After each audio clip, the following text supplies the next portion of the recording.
Hello, really excited to be in this class. My name is TJ Della Garza, and I currently live in Dallas, Texas. I've lived here going on 10 years this year. I work on staff at a church in South Dallas. I live with my wife, Veronica, and we have two kids, a son, Ezra, and a daughter named Aaliyah. One of the things I love about the area I live in is just the amount of ministries and Christian leaders and organizations and churches and seminaries of all kinds that are within arm's reach. One of our denominational schools is about 15 minutes from where we live, and it's just a great connecting point for me to build and continue to build and cultivate relationships and networks with folks that are the same spiritual community as I am, and to be challenged by folks who are in different communities and Bible colleges and seminaries.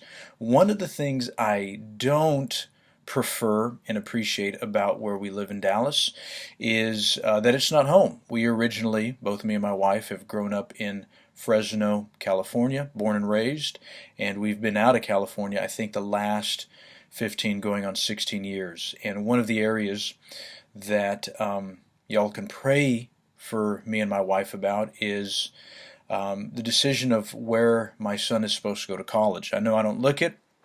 We had children early, but my son is 18, and he has a couple of great opportunities, both academically and musically, and just because he's a minister's kid in our denomination, to possibly have his undergrad education paid for.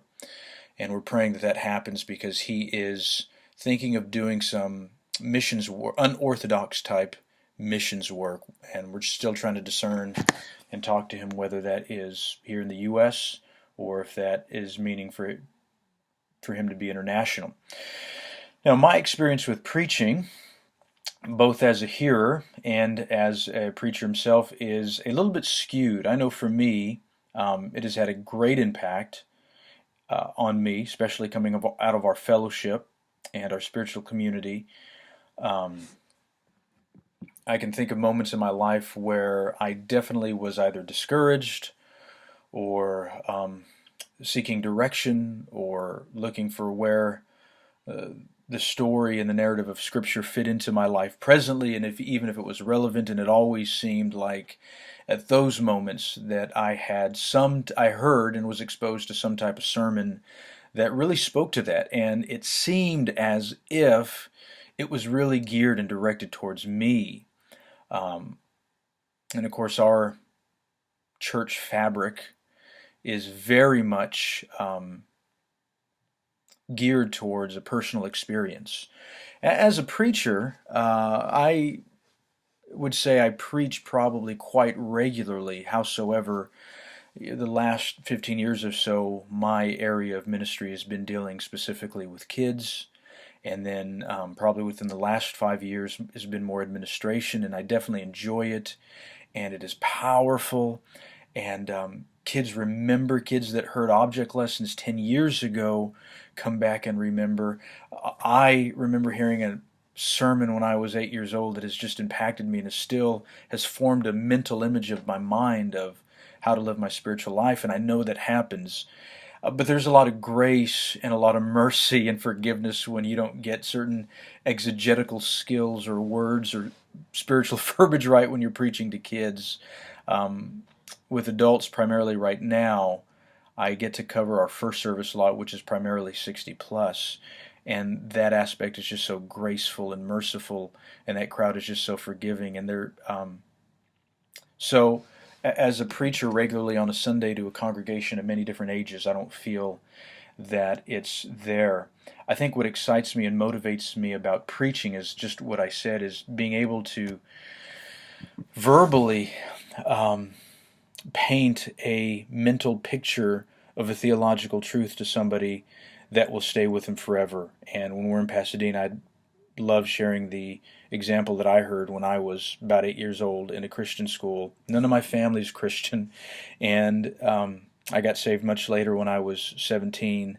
but that image that I saw when I was 8 um, has always stuck with me and has kind of been a theme in my life of just sanctification and holiness unto the Lord and putting Him first and not letting anything else get in there. And so that has definitely been a theme in my life the last 20 years of my chosen Christian life on purpose. Um, so that's kind of what motivates me in a sense of what you can do through preaching as far as um,